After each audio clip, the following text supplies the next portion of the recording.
Good morning. We will start in another 1 minute or so. In the meantime, please switch on your videos.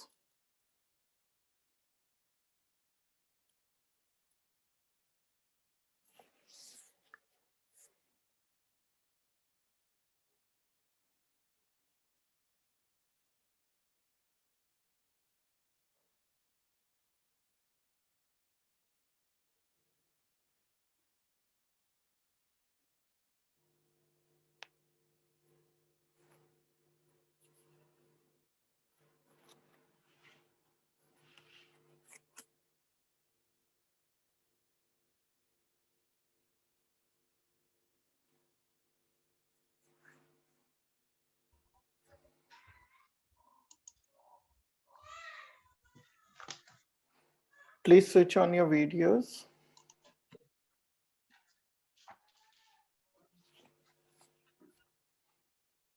Mahima, you too.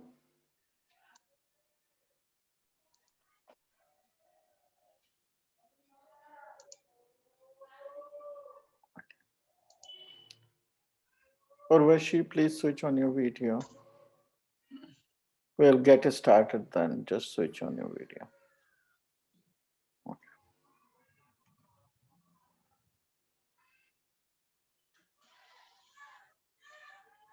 Okay.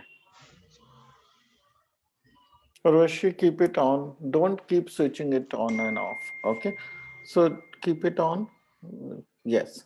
Okay. Two conducting wires. Okay, so we pick up from where we left in the previous session. So we will do a few more questions, both types, conceptual as well as numerical.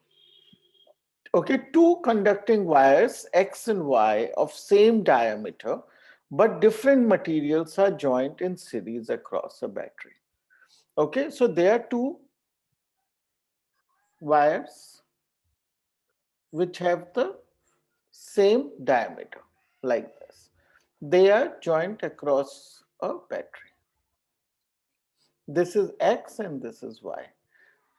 But they are made up of different material. The number density of electrons in X, okay, so N in X is 2 times the number in, so we can say this is equal to 2. Find the ratio of the drift velocity of electrons in two wires. So what we have to find is Vdx by Vdy. How will we find this?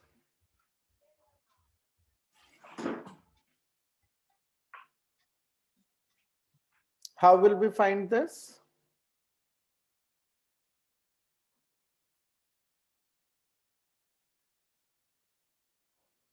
Any ideas?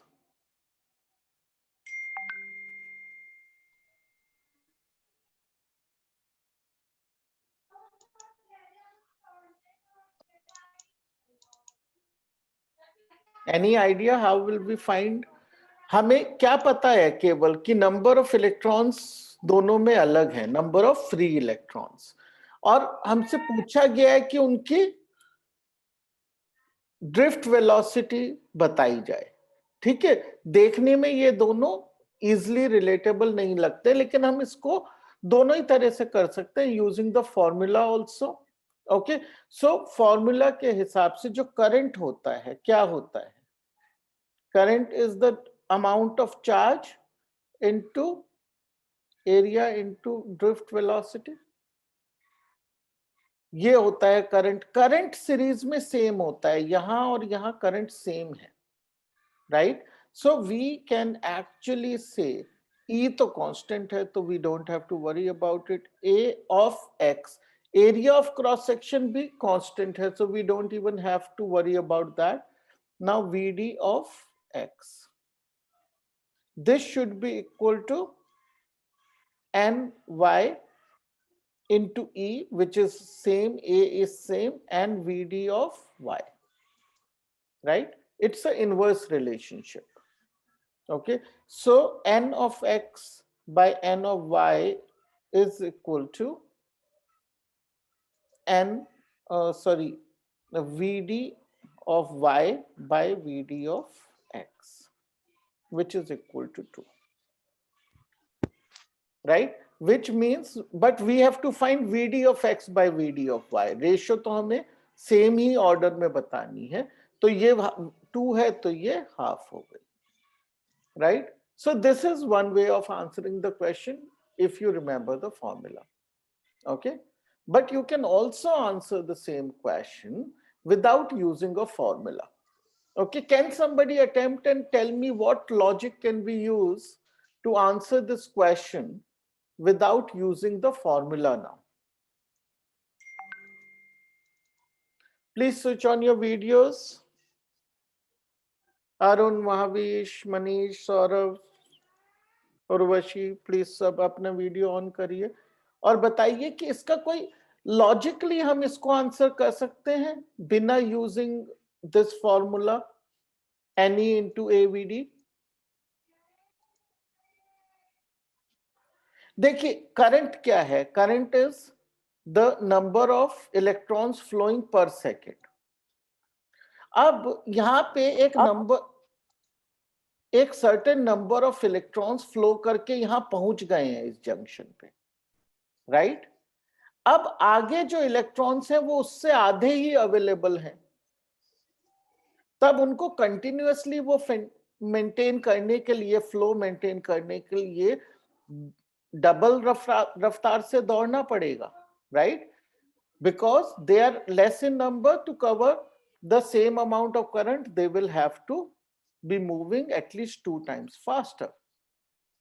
So उससे भी हमें ये आ जाएगा कि इस x के मुकाबले y में जो कैरियर्स हैं वो डबल वेलोसिटी से रन कर रहे हैं, right? So we can also use this logical flow reasoning and answer this question. Both are correct. Okay, obviously this is very easy to show by steps, but if it is an objective question, it's a lot faster to do it using the reasoning. Okay, so कोशिश करिए कि दोनों तरह से questions को समझें, reasoning से भी और numerical ability से. Okay, let's move on to the next question. In a bridge, meter bridge, two unknown resistances R and S were connected in two gaps. Give a null point at 40 centimeter from one end. What is the ratio of R and S? ठीक है ना, तो ऐसे होता है हमारा ये metre bridge में, यहाँ पे R होती है, फिर S होती है, ठीक है? और यहाँ हमारा होता है मीटर ब्रिज, ठीक है? और यहाँ पे क्या होता है, गैल्वेनोमीटर होता है, और ये जो पॉइंट आया हमारा ये 40 पे आ गया. This is the question, right? Understood the drawing? Now the question is, what is the ratio of yes sir? Neeraj sir. हाँ कहिए सर. सर वीडियो नहीं है ऑन, तो या तो आप मुझे होस्ट बना दीजिए, मैं इनको रिमूव कर देता हूँ. हाँ एक second. Prince and Saurav, please switch on your videos.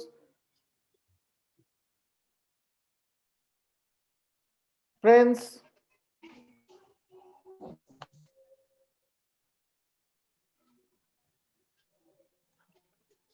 ठीक है. अभय, you are the only one remaining.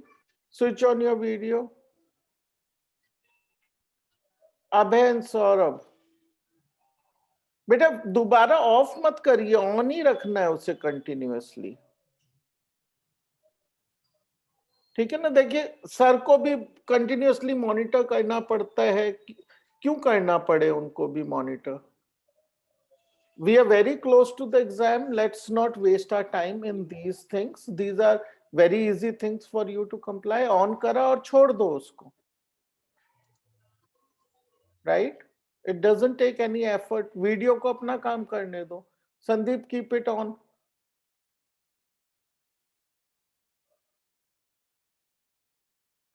Okay, ठीक है, सो वीडियोस ऑन रखिए, कोई फायदा नहीं है कि कृष्णा सर भी आपको कहे, मैं भी कहूँ, दो दो लोग कहें, right? Abhay, Mahavish, Abhay keep it on, okay, ठीक है। तो अब ये हमारी ड्राइंग है, ये ड्राइंग समझ आ गई है आपको। तो अब आपको निकालना है आर बाय एस, ये स्ट्रेट फॉरवर्ड है, क्योंकि आर बाय एस क्या होगा, R by S will be, R के अलोंग बैलेंस्ड लेंथ क्या है, 40 है, तो एस के अलोंग बैलेंस्ड लेंथ क्या होगी,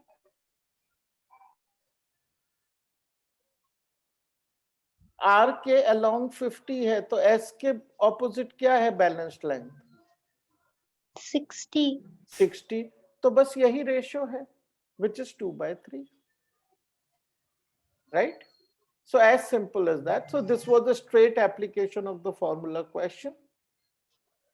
Now again a good conceptual question. Two identical slabs of a given metal, okay, same metal के हैं दोनों, are joined together in two different ways.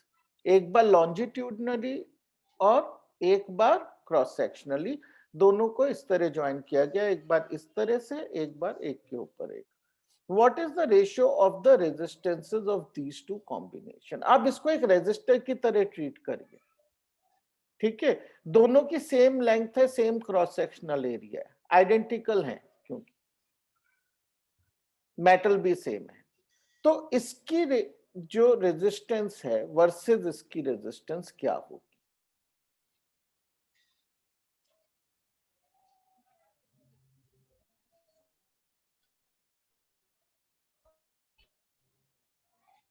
बताइए।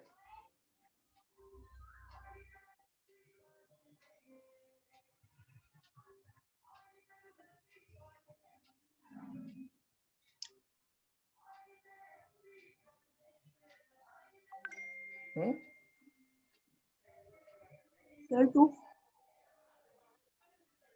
हाँ देखिए करेंगे कैसे, ठीक है, एक बार देख लेते हैं, दोनों की रेजिस्टिविटी क्या है, रो है। अब रेजिस्टिविटी से हम रेजिस्टेंस कैसे निकालते हैं, resistance is equal to what is the formula for resistivity to resistance, L by A rho, right? Resistance is directly proportional to length and inversely proportional to cross sectional area, right? अब R1 निकाल लेते हैं, R1 क्या है, L की जगह क्या Nova लिखेंगे, and 2L? Abhay Shukla video on.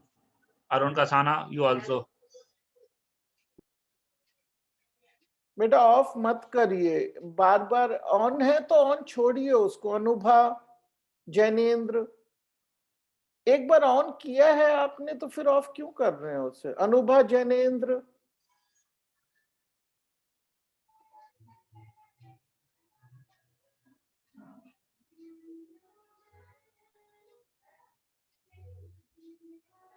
Anubha, yes sir. हाँ ऑन रखिए बच्चे, वीडियो ऑफ मत करिए। सर एक मिनट, सर हाँ अभी कर रही हूँ।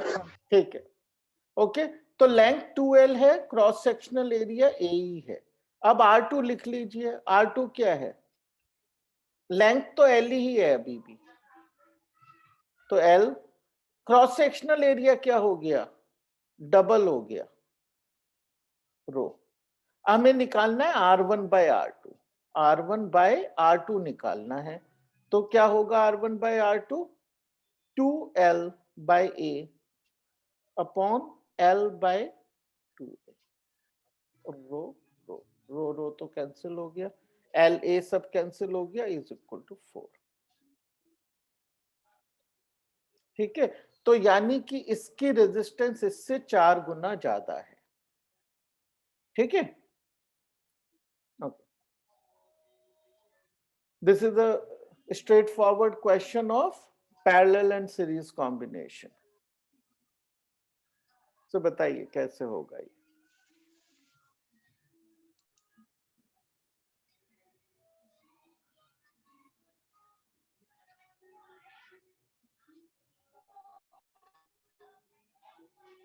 इक्विवेलेंट रेजिस्टेंस निकालनी है।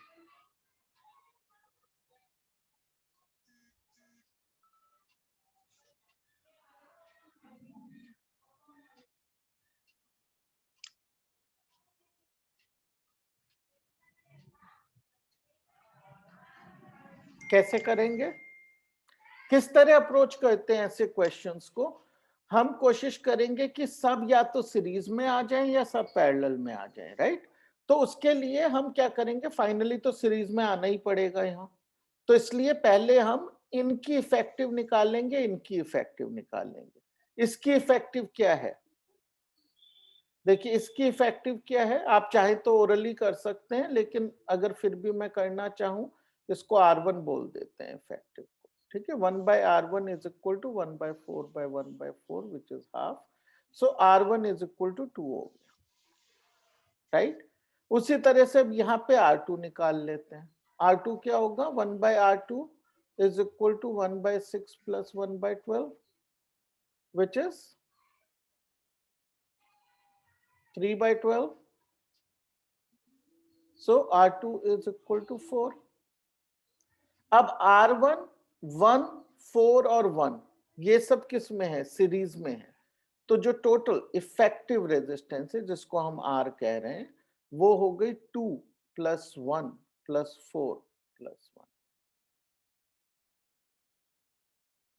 ठीक है ना, which is equal to 8 ohms. So ये आंसर हो गया सर हमारे फर्स्ट। हाँ सर इसमें ये जो V16 दे रखा है सर, इसमें ये दो हो सकते हैं, एक ही सर्किट में दो हो सकते हैं? ये सर दो हो सकते हैं या नहीं हो सकते? सेल हो सकते हैं, ये बिल्कुल हो सकते हैं दो। फिर उनका कैसे निकालेंगे सर? तो जैसे V = IR रखेंगे तो जो V निकालेंगे तो V1 V2 करके रखेंगे फिर इन्हें।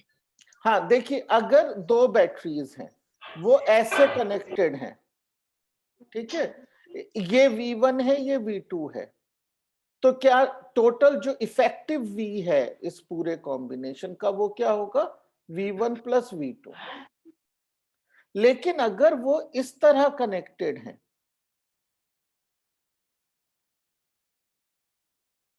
ये V1 है, ये V2 है, तो इफेक्टिव V क्या होगा, V1 - V2। अगर उल्टी सर पोलैरिटी, इसमें क्या थोड़ा सा इसमें सर डिफरेंस आ रहा है, वो ऐसे आपने माइनस कैसे कर दिया ये? क्योंकि देखिए जब भी हम सेल बनाते हैं, ये सेल है हमारा, सेल में जो छोटा वाला हम ये बनाते हैं इसका मतलब होता है नेगेटिव टर्मिनल, जो बड़ा बनाते हैं इसका मतलब होता है पॉजिटिव टर्मिनल।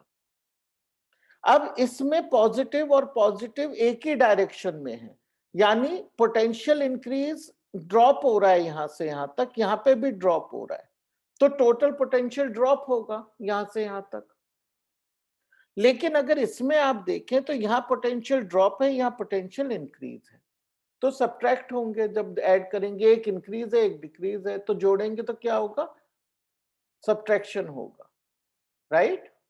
पॉजिटिव और नेगेटिव को यस ऐड सर। करना है, ठीक है। तो सर एक चीज और पूछनी थी पूछिए। सर, जैसे मान लीजिए ये जो आपने ये वो लगाए हैं, रेजिस्टेंस लगाए हैं, एक 4 ओम का है, 5 का, अगर हम ना इनको ना लगाएं और ये जो V है और इसमें से हम करंट फ्लो कराएं, तो हमें कैसे पता चलेगा करंट किस डायरेक्शन में है? देखिए उसमें कोई करंट की डायरेक्शन गिवन नहीं है तो। हाँ, करंट की डायरेक्शन हमेशा क्या होती है, पॉजिटिव से फ्लो करके नेगेटिव में आता है। बैटरी के पॉजिटिव से शुरू होता है और घूमकर नेगेटिव में वापस आता है करंट। सर ये जो आपने 16 वोल्ट का लगाया, अगर मान लीजिए ये भी नहीं है और वैसे ही मतलब ऐसे ही वायर सी है डाइवर्स, उसमें हम कैसे पता लगाएंगे कि इसमें कहाँ से निकल रहा है, कहाँ हाँ, से करंट जा तो रहा है? देखिए मान लीजिए हमारे पास ये सर्किट है खाली, ठीक है, ये सर।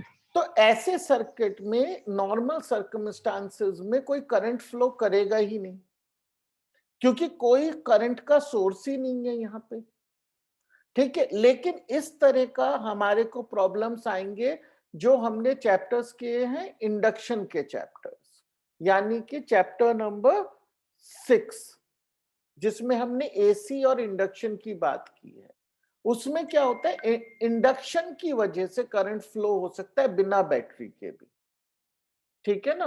तो उसमें रूल ये होता है कि जो करंट है that should oppose the change in the flux through this. वो आगे की बात है, वो जब हम इंडक्टर्स वगैरह करते हैं उन चैप्टर्स में है। लेकिन जो करंट इलेक्ट्रिसिटी का चैप्टर है, इसमें हम केवल डायरेक्ट करंट की बात करते हैं जो बैटरी से आता है। यदि बैटरी नहीं है तो करंट नहीं आएगा, ठीक है। अब किसी किसी क्वेश्चन में क्या होता है, सर्किट पूरा देते नहीं है, मान लीजिए बस इतना दे दिया और मार्क कर दिया कि करंट फ्लो कर रहा है। इसका मतलब यह है कि कंप्लीट सर्किट तो ये था, लेकिन क्वेश्चन में जगह बचाने के लिए इतना उन्होंने दिया नहीं उसका। उस केस में वो करंट का डायरेक्शन मार्क करके देंगे आपको। इस तरह के क्वेश्चन में करंट का डायरेक्शन वो मार्क नहीं करेंगे, क्योंकि वो एक्सपेक्ट करेंगे आप खुद कर लीजिए मार्क। जैनेन्द्र, सोनाली, आप अपना वीडियो ऑन रखिए, ठीक है। अंडरस्टूड नाउ अनुभव? Yes sir. ओके, ठीक है। तो इससे हमारा आ गया इक्विवेलेंट रेजिस्टेंस पूरे नेटवर्क का 8 ओम्स, ठीक है। अब दूसरा part, obtain the potential drop between A and B. इन दो पॉइंट के बीच का पोटेंशियल ड्रॉप कैसे निकालेंगे बताइए? एक second,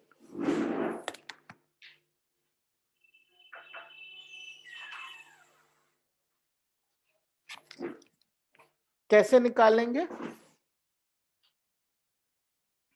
sir V equal to I R करके। बिल्कुल, तो पहले हमें आई निकालना पड़ेगा। आई आ गया हमारा, I is equal to V by R. So V is 16 and resistance हमने 8 निकाला है, तो हमारा करंट आ गया 2 एम्पियर का। अब 2 एम्पियर करंट जा रहा है, इसकी इफेक्टिव रेजिस्टेंस क्या थी? 2। तो पोटेंशियल ड्रॉप होगा 2 into I which is 2, 2 into 2 is 4। So this potential drop A B के अक्रॉस क्या है? 4 वोल्ट। अब सी डी के अक्रॉस निकालना है, इस पॉइंट और इस पॉइंट के बीच में। यहां पे इफेक्टिव रेजिस्टेंस है 4, सो 4 इंटू 2 ये आ जाएगा हमारा 8 volt. Okay, step by step doing these questions is not difficult.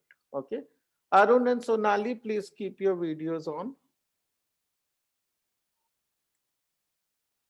Calculate the steady current through the 2 ohm resistor in the circuit shown. ठीक है, तो 2 ohm resistor केवल एक है, ये इसमें करंट पूछा गया है। How will we find this? ठीक है, तो ये किस तरह का क्वेश्चन है जिसमें हमारे पास दो sales, sorry, there is also a there is a one cell. Okay, this is the cell, this is positive, negative, this is the capacitor.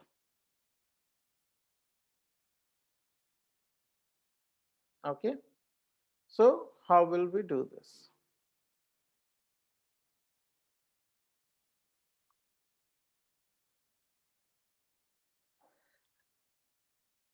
जैसे नॉर्मल क्वेश्चंस होते हैं वैसा ही है। क्या डिफरेंस है बड़ा यहां पर कि कैपेसिटर भी आ गया बीच में। हम कैपेसिटर को किस तरह हैंडल करेंगे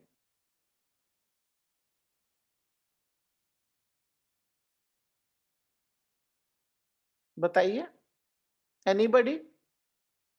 इस तरह के क्वेश्चंस आ जाएंगे। डीसी करंट है, डीसी कैसे है, हमें कैसे पता चलेगा? अच्छा पहले ये बताइए, एग्जाम में आपको कैसे पता चलेगा कि ये डीसी सर्किट है? कैपेसिटर की वजह से? नहीं, कैपेसिटर तो दोनों में हो सकता है। डीसी इससे पता चल रहा है कि यहाँ पे बैटरी है एक, ठीक है ना। बैटरी कैसा करंट देती है? डीसी करंट देती है, डायरेक्ट करंट देती है। अगर यहाँ एसी सर्किट होता तो एक इस तरह का सप्लाई दिखाते, ये सप्लाई डीसी सप्लाई है, this is DC supply and this is an AC supply. तो हमें पता चल गया ये सर्किट कैसा है, डीसी करंट का सर्किट है। अब डीसी करंट, हाँ सर खतरनाक वाला तो सर डीसी होता है तो नहीं, जैसे उसमें, और खतरनाक से आपका मतलब है कि अगर हमें शॉक लगे, जैसे बिजली पकड़ ले, हाँ ऐसे ही। हाँ, ऐसा कुछ नहीं होता है, वो मिसकंसेप्शन होता है वो, ठीक है, वो केवल एक मिसकंसेप्शन है कि एसी डेंजरस होता है या डीसी डेंजरस होता है। अगर वोल्टेज हाई है तो वो डेंजरस होगा, अगर एसी में उतनी हाई वोल्टेज है तो वो इक्वली डेंजरस होगा जितना डीसी होगा, ठीक है। लेकिन ऐसा कई लोग समझते हैं कि डीसी ज्यादा डेंजरस होता है क्योंकि उसमें चिपक जाते हैं और एसी में नहीं चिपकते हैं। ऐसा हकीकत में ऐसा नहीं है। तो इसीलिए आप ये पाएंगे कि जो आजकल की बुक्स होती हैं उनमें कभी भी ऐसी चीज नहीं लिखी हुई आप पाएंगे, क्योंकि वो सच नहीं है। ओके, एसी डीसी के डेंजर लेवल में कोई खास फर्क नहीं है। This has been experimentally proven. Okay okay, फिर भी सर डीसी से थोड़ा सा एसी में थोड़ा ज्यादा चांस होता है कि हाँ अगर बच जाएगा अगर एसी करंट है तो। नहीं होता, कोई फर्क नहीं है, दोनों इक्वली डेंजरस हैं। तो अगर हाई और सर वोल्टेज है तो वो डेंजरस होगा। मतलब जितना हाई वोल्टेज है वो उतना ही सर डीसी हो चाहे एसी हो सर उतना ही खतरनाक है। हाँ, बस वोल्टेज से हमें फर्क पड़ता है, ठीक है। और ओके, सर इसमें फ्रीक्वेंसी का क्या रोल होता है? फ्रीक्वेंसी से डेंजर पे कोई फर्क नहीं पड़ता है, ठीक है। सर जैसे फ्रीक्वेंसी डीसी की फ्रीक्वेंसी अगर हम माने तो डीसी में फ्रीक्वेंसी 0 होती है क्या? हाँ, डीसी की फ्रीक्वेंसी 0 होती है और इंडिया में सर एसी फिर की मतलब फ्रीक्वेंसी 50 होती है। सर फिर भी मैं ये फ्रीक्वेंसी जो डीसी और एसी में फ्रीक्वेंसी जो 0 हो रही है इसको मैं समझ नहीं पा रही क्या है इसका मतलब, फ्रीक्वेंसी 0 हो रही है और फ्रीक्वेंसी ये का, इसमें हाँ एसी में। हाँ, फ्रीक्वेंसी का मतलब है कि कितने साइकिल्स पर सेकंड, साइकिल्स पर सेकंड, ठीक है। तो एक सेकंड में वो कितनी बार पॉजिटिव से नेगेटिव और नेगेटिव से पॉजिटिव हो जाता है। सर उससे उसकी स्पीड पे भी फर्क पड़ेगा फिर? हाँ, अब ये डीसी है, डीसी में तो एक बार भी चेंज नहीं होता, तो क्या हुई, फ्रीक्वेंसी 0 हुई। एसी में वो पॉजिटिव से नेगेटिव जाके वापस पॉजिटिव आ जाता है, कितनी बार, 50 times in India, 60 times in the USA, ठीक है। अलग अलग कंट्री में कभी कभी अलग फ्रीक्वेंसीज यूज होती हैं, लेकिन हमारे पास सर क्वेश्चन इंडिया के ही आएंगे यूज। सर जैसे फ्रीक्वेंसी ज्यादा है तो क्योंकि डीसी में तो सर वहीं पे रहती है, वहीं पे वो घूमती रहती है, लेकिन एसी में तो वापस जाकर वापस पॉजिटिव तक आ जाती है। तो इसमें इसका मतलब ये है कि एसी में जो करंट फ्लो हो रही है वो ज्यादा है, नहीं ज्यादा स्पीड है उसकी? नहीं नहीं, उसका स्पीड से कोई तो संबंध नहीं है, उससे केवल डायरेक्शन का संबंध है। एक में करंट ओके आगे पीछे आता जाता है, एक में एक ही डायरेक्शन में जाता है, स्पीड पे कोई फर्क नहीं है। और करंट की स्पीड क्या होती है, करंट की स्पीड होती है स्पीड ऑफ लाइट के बराबर। लेकिन वो चीज जो है वो हमको यहाँ पर पूछी नहीं जाएगी मोस्ट लाइकली, लेकिन अगर पूछी जाए तो दो चीजें हमें पता होनी चाहिए। एक होती है वीडी क्वांटिटी, जो अभी अभी हमने 2-3 क्वेश्चन पहले बात की, इसको बोलते हैं ड्रिफ्ट वेलोसिटी, ठीक है। Drift velocity is the velocity, average velocity of the electrons, लेकिन वो करंट की वेलोसिटी नहीं है। ये करंट की वेलोसिटी होती है फील्ड की वेलोसिटी के इक्वल, जो कि होती है लाइट की वेलोसिटी के इक्वल, ओके। लेकिन वो प्रश्न ज्यादातर नहीं पूछा जाता है, वीडी से रिलेटेड आएगा, ये वेलोसिटी ऑफ इलेक्ट्रॉन्स होती है, करंट की वेलोसिटी नहीं होती, ठीक है। सर ये जो मैटर, जैसे कोई मैटर है मान लीजिए, हम्म, उसमें अगर हम इलेक्ट्रॉन की वेलोसिटी की बात करें तो क्या उसमें वो 0 होती है या फिर उसमें भी थोड़ी बहुत होती है कि कोई मैटर है उसका मूवमेंट नहीं हो रहा है फिर भी उसमें इलेक्ट्रॉन से वेलोसिटी है, ऐसा कह सकते हैं वेलोसिटी हम? हमेशा वेलोसिटी होती है उसकी, लेकिन वो रैंडम होती है, कभी किसी डायरेक्शन में कभी किसी डायरेक्शन में। अगर किसी एक डायरेक्शन में हम देखें तो जो नेट वेलोसिटी है वो 0 होती है, क्योंकि कभी वो आगे जा रहा और है कभी पीछे जा रहा है। नहीं सर, अगर मूवमेंट नहीं हो रही है, जैसे कोई बुक है उसकी मूवमेंट नहीं हो रही है, तो मान फिर लीजिए भी है। जैसे, या फिर हम एक हाँ, तो आयरन की, वही उसमें बता रहा हूँ। इलेक्ट्रॉन की वेलोसिटी है। हाँ, कभी वो इलेक्ट्रॉन ऐसे जाएगा, फिर वो ऐसे आ गया, फिर वो ऐसे चला गया, फिर तो उसकी वेलोसिटी हर समय है, लेकिन वो वहीं पे आगे पीछे घूम रहा है। तो चाहे 1 घंटे बाद देखिए, चाहे 2 घंटे बाद, चाहे 100 साल बाद, वो रहेगा तो उसी एरिया में। तो इसलिए उसकी नेट वेलोसिटी 0 होती है, लेकिन इंस्टेंटेनियस वेलोसिटी इलेक्ट्रॉन्स की हमेशा होती है। Electron can never be at rest. ठीक है, इलेक्ट्रॉन का रेस्ट नहीं होता है, electron is always in motion. Okay. Sir sir एक चीज और पूछनी थी मुझे। पूछिए। सर जैसे ये जो होते हैं, ये चिड़िया कबूतर जो होते हैं, जो तारों पे बैठ जाते हैं, हम्म। तो इन्हें तो करंट सर लगता नहीं है, हाँ, और सर कोई ह्यूमन बीइंग है वो पकड़ ले तो उसको लग जाता है। नहीं सर ऐसा ऐसा उसकी नहीं है। वोल्टेज इसलिए देखिए, नहीं सर। हाँ मैं बता रहा हूं, मैं आपके क्वेश्चन का आंसर बता रहा हूं। देखिए, जो ये वायर्स लगे हुए होते हैं पोल्स पे, ठीक है, तो अब क्या है कि इस वायर में एक पोटेंशियल है। ठीक है, कोई भी पोटेंशियल है इस पे। अब जब वो चिड़िया आके इस पे बैठ गई, यहां पे, चाहे वो चिड़िया हो चाहे वो इंसान हो, करंट कब फ्लो होता है? पोटेंशियल से करंट फ्लो नहीं होता। किस चीज से करंट फ्लो होता है? बताइए, किस, क्या चाहिए हमें करंट फ्लो करने के लिए? पोटेंशियल नहीं एक चाहिए। कंप्लीट सर्किट चाहिए। हाँ, कंप्लीट सर्किट चाहिए। कंप्लीट सर्किट नहीं हो रहा है। ठीक है, यहाँ पे पोटेंशियल है लेकिन पोटेंशियल डिफरेंस नहीं है, तो इसलिए करंट फ्लो नहीं होगा, क्योंकि सर्किट ही कंप्लीट नहीं है। उसकी बॉडी के थ्रू कोई करंट नहीं जाएगा, क्योंकि मान लीजिए ये जो चिड़िया यहाँ बैठी है, ठीक है, इस चिड़िया के ये 2 लेग्स हैं, तो यहाँ पे इस पॉइंट पे जो पोटेंशियल है वही इस पॉइंट पे है। दोनों लेग्स के बीच में 0 पोटेंशियल डिफरेंस है, तो उसके लेग्स में से कोई करंट जाएगा ही नहीं। उसी तरीके से ये जो नीचे वायर लटका हुआ है, मान लीजिए इस पे एक आदमी लटक जाता है दोनों हाथ से ऐसे, या एक बंदर लटका हुआ है यहाँ, उसको भी शॉक नहीं लगेगा। लेकिन बाय चांस उसने इस वायर को भी छू दिया, या फिर उसने इस पोल को छू दिया, या जमीन को छू दिया, तब वो सर्किट कंप्लीट हो जाएगा, एक पोटेंशियल डिफरेंस मिल जाएगा और उसके थ्रू करंट जाएगा। तो इसलिए ये जो होते हैं, यहाँ पे जो पक्षी बैठते हैं उनको करंट नहीं लगता है। लेकिन कभी कभी क्या होता है, वो नीचे वाले वायर पे बैठे, उड़ने की कोशिश की, उनका पंख ऊपर छू गया और सर्किट कंप्लीट हो गया इन 2 वायर्स के बीच में, और वो इमीडिएटली उनको शॉक लग जाता है। इसलिए कभी कभी आप जले हुए, खासकर बैट्स यानी चमगादड़, आप यहाँ पे जले हुए देखते हैं कभी कभी, क्योंकि वो ऐसी गलती करते हैं और उनको करंट लग जाता है। अंडरस्टूड?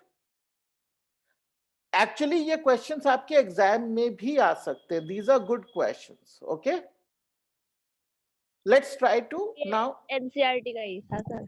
ओके ओके, ठीक है। So now let's try to solve this question. इसमें बहुत इजी है सॉल्व करना, लेकिन इश्यू ये था जो मैं आपसे पूछ रहा था कि यहाँ पे अब कैपेसिटर आ गया तो हम क्या करेंगे। तो अब आप समझ लीजिए, डीसी में कैपेसिटर आ जाए, इंडक्टर आ जाए, लाइफ बहुत आसान है। डीसी करंट कैपेसिटर के थ्रू फ्लो होता ही नहीं है। Okay, capacitor is as good as a open circuit. तो ये कैसा सर्किट है? यहाँ पे ओपन है, यानी कि ये वाली जो लाइन है इसको भूल जाइए, ये है ही नहीं, इसको खोला जा चुका है, ये ओपन है। सिमिलरली अगर क्वेश्चन में, किसी क्वेश्चन में आपको इंडक्टर आ जाता है बना हुआ, ठीक है, और सर्किट कौन सा है? डीसी, तो inductor is as good as straight wire.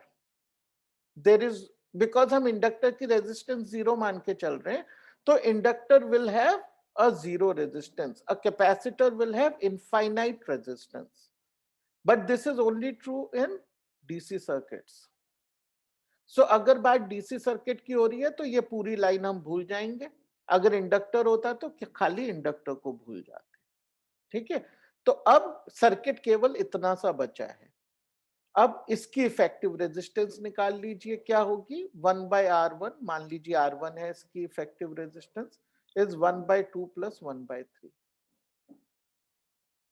सो कितना हो गया ये, R1 is equal to 6/5, right. अब ये हमारे पास यहाँ पे 6.5 हो गई, या फिर 1.2 बोल देता हूं मैं फॉर सिंप्लिसिटी, 1.2 ओम है यहाँ पे, और ये कितनी है, ये तो आउट हो गया है। अब बचा हमारे पास खाली ये 2.8, ये 1.2 2.8 के साथ सीरीज में हो गई, राइट, क्योंकि करंट जो ऐसे गया वो सीधा वही करंट इसमें जा रहा है, यानी ये सीरीज में है। देखने में पैरेलल लग सकता है किसी को, लेकिन करंट के हिसाब से देखिए, करंट ऐसे गया, सेम करंट इसमें आया है, ये सीरीज है। यहां 1.2, यहां पे 2.8, टोटल कितना हो गया 1.2 प्लस 2.8, यानी कि 4 ohms। तो total R of the circuit is 4 ohms, और वोल्टेज यहां पे क्या है 6, यानी करंट कितना है इसमें, अब I is equal to 6/4, यानी 1.5 एम्पियर। अब 1.5 एम्पियर जा रहा है 1.2 ohms में से, यानी 1.2 into 1.5 is the potential drop from A to B, right? Actually हमसे वो पूछा भी नहीं है, हमसे केवल करंट पूछा है, राइट। तो current is 1.5 ampere, that is enough, right. तो ये 1.5 आ गया। द क्वेश्चन, ओके हाँ, द क्वेश्चन इज 2 एम्पियर में से क्या जा रहा है, तो यहाँ 1.5 एम्पियर आ गया है करंट। अब इसमें 2 एम्पियर में कितना जाएगा और 3 में कितना जाएगा, वो कैसे निकालेंगे कि 3 में कितना जाएगा और 2 में कितना जाएगा इस 1.5 में से।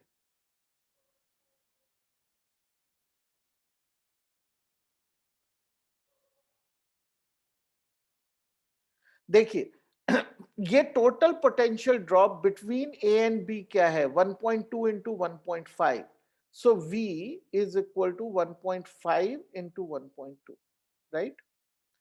और इतना वोल्टेज है यहां से यहां तक, और ये रेजिस्टेंस है, तो करंट कितना होगा V/R, which is 1.5 into 1.2 by 2, which is 1.5 into 0.6, which is 0.9। तो इसमें कितना जा रहा है 0.9 एम्पियर करंट जा रहा है इसमें, right. So step by step question करना है आपको, ये इस तरह के पोटेंशियल डिफरेंस निकालना है और उससे करंट निकालना है, और अगर सीरीज में है तो करंट पहले निकालेंगे और करंट से पोटेंशियल डिफरेंस निकालेंगे। Okay, we are coming to an end. Okay, I will, there were a couple of more questions I wanted to do, but that's okay. In the next class, we will revise a little bit of magnetism, because that was another area people wanted revision. So in the next class, we will revise magnetism. So make it a point that you join. Okay.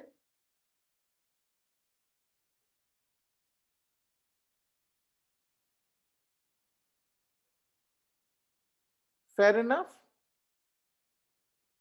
आज का जितना किया वो समझ आ गया है सबको?